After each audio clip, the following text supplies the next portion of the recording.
Earlier this year, I harvested some fresh new growth twigs from some birch trees and combined them with alcohol to make a birch twig extract. And after a few months infusing, I think this stuff might finally be at full strength, so I'm going to use it to see if I can make some birch flavored cookies. I'm going to try my hand at some sabla baton cookies, which are kind of like a shortbread cousin, nice and rich and crunchy crumbly. So after creaming plenty of butter and sugar and then adding an egg yolk, in goes our birch twig extract. It's got such an interesting aroma coming off of it, almost minty spicy. I'm very excited to try it. After creaming together some more, it's time to add flour and mix till combined, then into the fridge to firm up, then roll it out between 2 sheets of parchment and back into the fridge again. And now we punch out into circles and onto a baking sheet and into the oven to bake until golden brown. Next step is to make a light buttercream filling. Some butter, powdered sugar, salt, bit of corn syrup, and of course some more birch twig extract. But here I'm going to birch it up even further with some birch syrup that I bought online. See, you can tap a birch tree much like a maple tree and get birch syrup, which can vary widely in flavor depending on time of season of harvest. Anything from sweet and fruity to molasses-like to almost like a savory balsamic note. So with the filling whipped up and ready to go, it's just a matter of piping the buttercream onto one cookie and then sandwiching and repeating for each one. But where to put these once they're all sandwiched up? Well, let's head to the wood shop where I have this gorgeous piece of spalted birch wood just begging to be turned into some sort of cookie bowl. And while I do that, let's talk birch trees. There are a whole bunch of species of birch trees native mostly to northern temperate and boreal climates. There's the always appreciated paper birch with their gorgeous white bark and charming papery curls, sweet birch with its aforementioned sap used to make syrup and birch beer. There's the silver birch, widespread and loved across Eurasia. Frankly, it's hard to find anyone who doesn't love a good birch tree. Now, many birch trees produce an aromatic oil in its bark and early buds reminiscent of wintergreen, which is what I've tried to extract and infuse into our cookies. But it feels like there's so many more flavors to explore with this tree, so let me know how else you'd like to see me work with birch in the future. For now though, this bowl is all done and looking so cool. I love birch wood, especially spalted samples like this. They always just seem to get such stunning black zone lines. A perfect receptacle for birch twig cookies, so let's go ahead and give them a taste.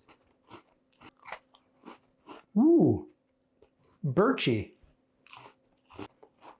Birch is a really interesting flavor. There's almost like a warm spiciness, kind of a savory sweet, slightly minty, herbal.